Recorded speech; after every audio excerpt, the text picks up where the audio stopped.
మన ప్రభువును రక్షకుడైన యేసు క్రీస్తు అతి శ్రేష్టమైన నామాన్ని బట్టి ఉదయకాల హోసన్న దైవ సందేశం అనే కార్యక్రమం వింటున్న దేవుని బిడ్డలైన మీ అందరికీ వందనాలు.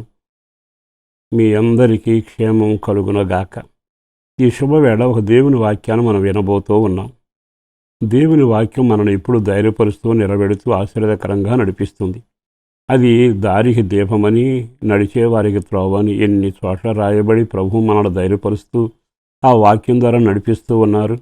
ఈరోజు మనిషి ఒంటరిగా బ్రతకడానికి ఇష్టపడాడు, ఒంటరిగా ఉండలేడు. బైబిల్ అంటున్న మాట ఏమిటంటే, ఒక క్షణం మనిషి జీవితం ఏమిటి అంటే సంఘజీవి, అందరిలో కలిసి బ్రతకాలి. కనుక ఉదయకాలం ఈ మాటలు వింటున్నాం. మీ జీవితంలో తోడు లేకుండా ఎంతవాడు కాలేదుగా. తల్లి తోడుగా ఉంది, కుటుంబం తోడుగా ఉంది, సంఘం తోడుగా ఉంది, సమాజం తోడుగా ఉంది. అన్ని తోడుల మధ్యలోనే చివరికి నీకు వివాహం అయితే భార్య తోడుగా ఉంటుంది. అంటే తోడు లేకుండా ఒక మనిషి బ్రతకడం కష్టం అనే విషయాన్ని చెప్పనక్కరలా దేవుడు కూడా దాన్ని అంగీకరించే నరుడు ఒంటరిగా ఉండడం మంచిది కాదని వివాహం చేయడం జరిగింది. అయితే ఈరోజు మన వాళ్ళు వీళ్ళంతా నాకున్నారు కదా అని కొన్నిసార్లు అనుకుంటాం. కానీ వాళ్ళు అక్కరకు రాని చుట్టాలవుతారు.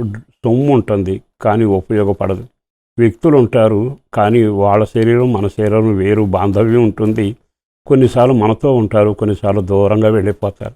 ఇది జరిగినప్పుడల్లా కష్టకాలంలో నాకెవరు తోడు లేరే అని బాధపడతావు, ఒంటరిగా మిగిలిపోయానని కుమిలిపోతావు. ఎవరైనా తోడున్నప్పుడు ధైర్యం చెబుతూ ఉంటే మనకెంతో ఎంతో ఊరట కలిగి పరిస్థితులను అధిగమించి ముందుకు వెళతాం.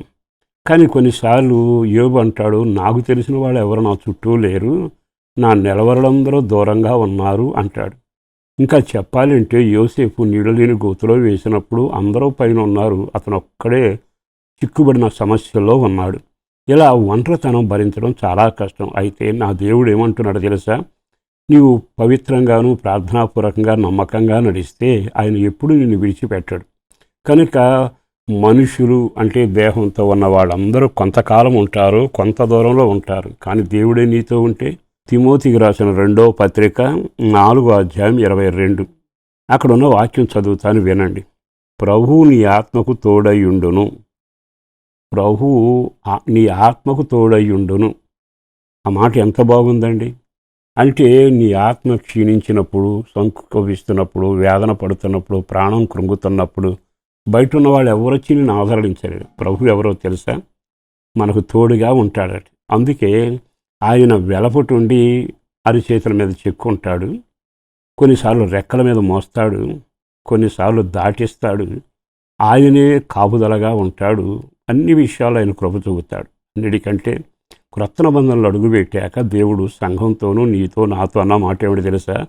నేను వేరొక ఆదరణకర్తను పంపుతాను, ఆయన మీతోనూ మీలోనూ ఉంటాడు. మీతో అంటే వెలపట, మీలో అంటే లోపల.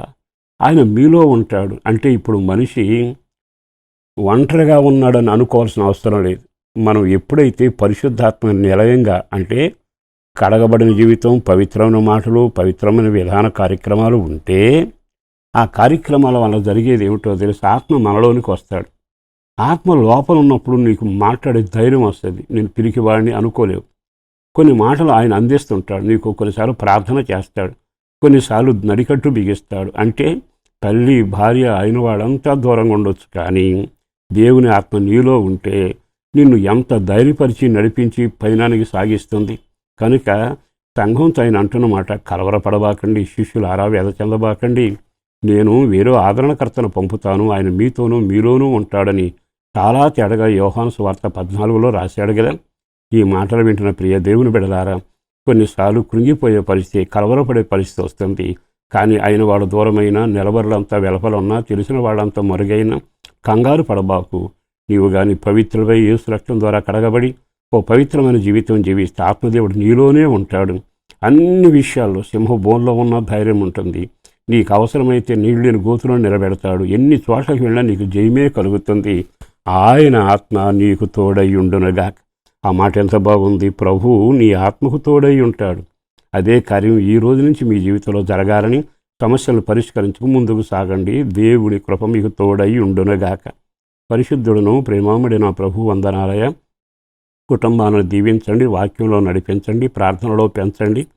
కుటుంబ సభ్యుల్లో చదువుకునే పిల్లలకు సంవత్సరం దీవెనకరంగా మార్చి మహిమ పొందండి.